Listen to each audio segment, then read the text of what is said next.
تو ایک دن میچ کے دوران ہم نے مشورہ کیا، میرے ایک دوست تھے سجاد بھائی، تو ہم نے ارادہ کیا کہ چلو بھائی چلتے ہیں 3 دن اللہ کے راستے میں، دیکھتے ہیں کیا ہوتا ہے۔ تو اس جمعرات تو ہم جا نہیں پائے، پھر 1-2 جمعرات ایسے ہی نکل گئے پھر سے، اور پھر ایک جمعرات آیا تو اس دن ہماری بستی سے 2-4 افراد اور تیار ہو گئے تو ہم بھی چلے گئے۔ تو 3 دن موبائل کے بغیر گزارنا، اور تعلیم، قرآن کے حلقے، بیان، گشت، ملاقاتیں، اس سب ماحول میں رہ کے تھوڑا سا شوق جیسا لگ گیا تھا کہ یہ کیا لائف ہے، یہ جو ہم زندگی بسر کر رہے تھے وہ ایک الگ تھی، اور اب جو وہاں پر مسجد میں لا کر ہمیں ان اعمال کے ساتھ جوڑا جا رہا ہے یہ تو بہت الگ چیز ہے۔ بس جب 3 دن لگا کے واپس آئے تو سب مبارک دے رہے ہیں کہ بھائی عاقب بھائی آپ جماعت میں گئے تھے، ماشاء اللہ، اللہ آپ کو جزائے خیر دے، اور بس ایسے ہی۔ لیکن یہ ذہن میں چل رہا تھا کہ کیا جو ہم زندگی بسر کر رہے ہیں یہ صحیح ہے، یا ہم نے 3 دن جو اعمال اللہ کے راستے میں کیے ہیں وہ صحیح ہے۔ تو بس اسی کشمکش میں دل میں ارادہ بنتا گیا کہ نہیں، ہمیں 40 دن کے لیے جانا پڑے گا، 40 دن کے لیے جانا پڑے گا۔ اور جب نمازیں پھر سے چھوٹنا شروع ہو گیا، پہلے فجر کی چھوٹنے لگی، پھر عشاء کی چھوٹنے لگی، پھر دن والی جو 3 نمازیں ہیں وہ کسی کام اور کسی عذر کی وجہ سے چھوٹنے لگی۔ تو 1 مہینہ اور 2 مہینہ آتے آتے میں نے یہ ارادہ بنا لیا کہ میں اللہ کے راستے میں جاؤں گا، اور میری بستی سے کوئی نہیں گیا، میں تیار ہو گیا اور میں اللہ کے راستے میں گیا، اور الحمدللہ اتنی چینجنگ اور تبدیلی آئی۔ اور 3 دن لگانے کے بعد اور 40 دن سے درمیان میں وہ جو پہلے حرام رشتے تھے وہ ابھی بھی چل رہے تھے، لیکن جب اللہ کے راستے میں گئے 40 دن بیچ بیچ میں موبائل بھی یوز کیا، لیکن جب وہ سارے رشتے جو حرام رشتے تھے جب ان سے دوری ہوئی اور اللہ کے گھر میں رہ کر ہر روز اللہ اللہ کرتے رہے، ذکر، تسبیح، تعلیم اور ملاقاتیں، گشت، تو بہت تبدیلی آئی، اور آہستہ آہستہ نفرت ہونے لگی اس بے دینی والی زندگی سے۔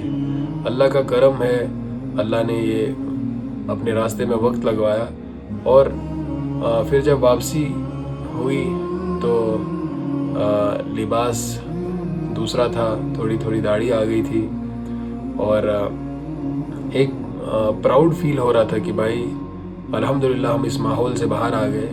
اور پھر مسلسل مسجد میں کام چلتا رہا تو الحمدللہ بہت چینجنگ آئی، اور میں قسم کھا کے کہہ سکتا ہوں کہ اس زمانے میں کوئی فیکٹری ایسی نہیں ہے جو ایک بے دین انسان کو دیندار بنا دے سوائے اللہ کے راستے میں نکلنے کے۔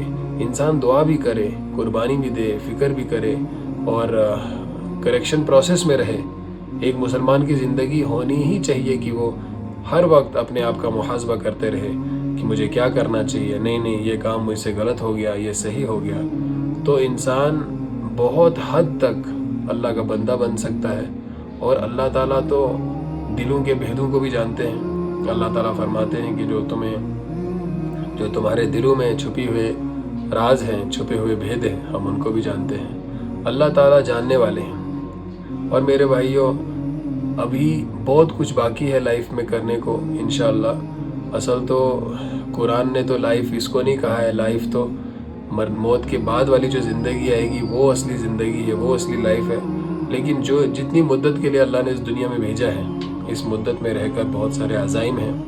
اللہ کی بات کو دور دور تک پہنچانا ہے، اور اپنی بھی فکر کرنی ہے، پورے عالم کی فکر کرنی ہے، اور دین کی محنت کرتے رہنا ہے، اور کرتے کرتے انشاءاللہ اس دنیا سے چلے جانا ہے، اور اللہ کے سامنے ایک فرما بردار بندہ ہو کے پیش ہونا ہے۔ یہ عزائم ہے۔ جب تک ہماری یہ چھوٹی چھوٹی محنتیں سب انسانوں کی آنکھوں تک اور کانوں تک نہ پہنچ جائے تب تک احساس نہیں ہو سکتا۔ بڑا مشکل ہے۔ آپ دنیا میں دیکھیں کہ کیا چل رہا ہے چاروں طرف، ہر جگہ بے دینی کی آگ لگی ہے، کوئی سمجھانے والا نہیں ہے۔ اگر کوئی سمجھانے والا ہے تو بہت چند اور تھوڑے سے لوگ ہیں جو اللہ کی رضا کے لیے گھر سے نکلتے ہیں اور پورے عالم میں پھرتے ہیں، ملکوں میں پھرتے ہیں، اور اپنے علاقوں میں گشت، تعلیم، ملاقاتیں، اور ایک ایک فرد کے پاس جاتے ہیں جیسے صحابہ اور محمد صلی اللہ علیہ وسلم جاتے تھے۔ ہم گھر پہ بیٹھ کے بھی دین سیکھ سکتے ہیں، لیکن ایک پریکٹیکل جو کروایا جا رہا ہے، مسجد سے جوڑا جا رہا ہے، یہ بہت اہم اور ضروری ہے۔ آپ سب کے سپورٹ کی ضرورت ہے۔ اللہ آپ سب کو جزائے خیر دے۔ اور بہت سارے عزائم ہیں، ان میں بھی اللہ مجھے اور آپ سب کو قبول فرمائے، ہماری دعائیں قبول کرے، ہمیں ایمان کی طاقت نصیب فرمائے، جو ایمان ہمیں گھر سے مسجد تک پہنچا سکے اور جہنم سے بچا کر جنت میں لے سکے۔ السلام علیکم ورحمۃ اللہ وبرکاتہ۔